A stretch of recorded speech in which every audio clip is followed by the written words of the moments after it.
Well, it's July, the time of year in which we citizens of the United States reflect upon the history of the birth of our country and all the things that the birth of our nation gave to the world.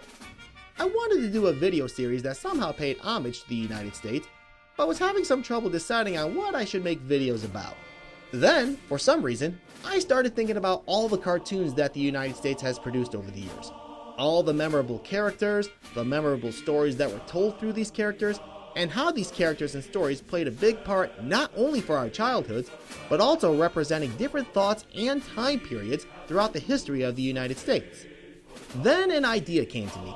Why not do a video series recapping all the great American cartoons that have been created and shared with the world over the years? Not only as a means to show how far we've come in terms of evolving the art of animation, but also how the country has changed throughout the years, because changes in American society and belief systems can be reflected in the cartoons that came out during different time periods. Now before we begin, there's a couple things that I want to point out to you guys real quick. Number one, I'm only going to be doing the most iconic characters and shows. The ones that have had the biggest impact not only here in the United States, but in the world as a whole. You guys know which ones I'm talking about. Bugs Bunny, Mickey Mouse, The Simpsons, The Flintstones. You get the idea. Number two, since it's July and it's the month that represents the birth of the United States, I'm only going to be going over cartoons that were created here in the United States. I know there are plenty of other great characters in cartoons that are international, and I know anime has played a very important role in animation throughout the years, especially over here in the United States. But again, it's a celebration of the birth of the United States, so it really wouldn't fit the theme if I talked about cartoons from other nations.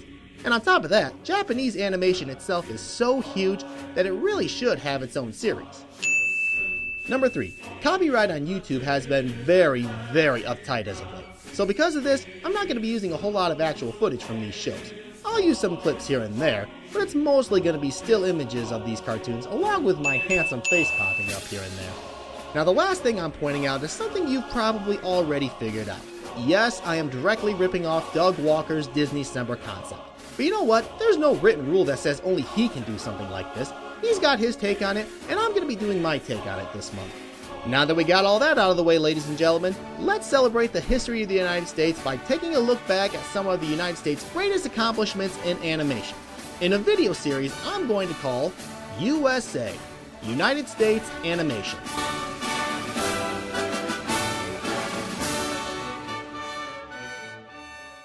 So there's been some debate as to who is actually the first American animated star. Some people think that the first star is Mickey Mouse because he was the one that really kicked off an animation boom throughout not only the United States, but the world as a whole. Other people would go back further into the silent film days where stars like Bozo the Clown would reign supreme. Heck, some would even go as far as to say Gertie the Dinosaur is the first ever animated star. But as for me, the one I'm going to label the first animated star of the United States is Felix the Cat. Felix made his film debut in the 1919 short Feline Follies under the name Tom, where the character proved very successful and popular among audiences in movie theaters, back in a time where movie theaters were the only place you could see anything film-related. Eventually, he would be renamed Felix for his third short titled The Adventures of Felix and given a complete makeover by animator Bill Nolan, which resulted in the way he currently looks today. People were drawn into Felix's childish sense of wonder, which would be the theme behind many of Felix's shorts. Not to mention some alcoholism, but hey, that's the 20s for you.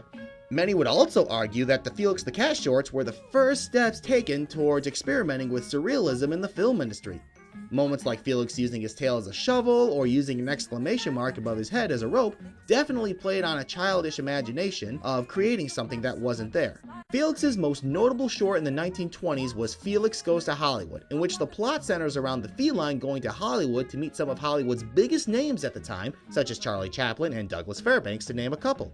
This cartoon was notable as being the first one to feature caricatures of celebrities, a trait and tactic that many animators would use for years to come, including Disney, Looney Tunes, and of course, The Simpsons. This short was such a hit that it is listed as the number 50 most important animated short on the 50 greatest cartoons of all time list. Unfortunately, when sound came into play for movies, Felix was one of the stars that could not make the transition from silent to sound. Over time, his shorts faded from popularity to the likes of Mickey Mouse, Betty Boop, Porky Pig, and others. Felix soon became another talking animal cartoon that just couldn't stand out on his own.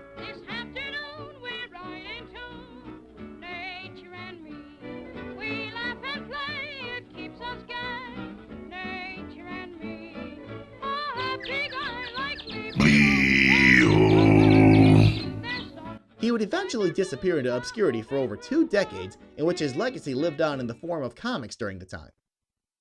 Finally, in the 1950s, the success of his comics generated a TV series simply titled Felix the Cat.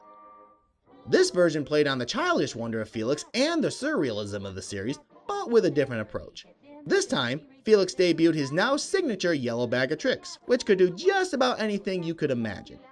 The plot of this series focused on the evil professor trying to steal Felix's bag of tricks, but failing each time. Oh, this is an outrage. Oh, I can't stand it any longer. Though the series was a success, even generating a movie based on the series, critics often claim that the series paled in comparison to the original shorts due to the limited animation style and being geared solely toward younger audiences.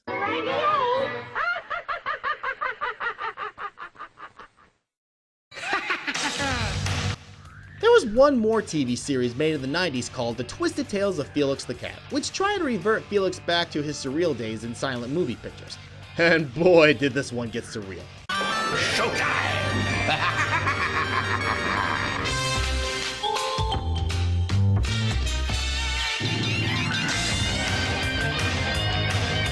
This version of Felix the Cat had Felix portrayed in a way the creator of the show believed Felix should have always been portrayed, as a mischievous adult rather than an innocent child.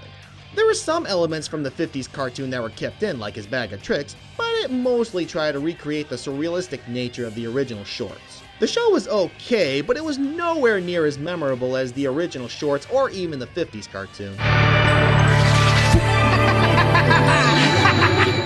So in the end, it's easy to see how and why it's so important to recognize Felix the Cat when studying the history of animation. The creators knew how important it was to create a personality that would be appealing to audiences. Combine that with some unforgettable images, and you've got a formula that many future animators would adapt to their own creations. And to think, it all originated with a little black and white cat named Felix, the cartoon star that paved the way for many more stars to come.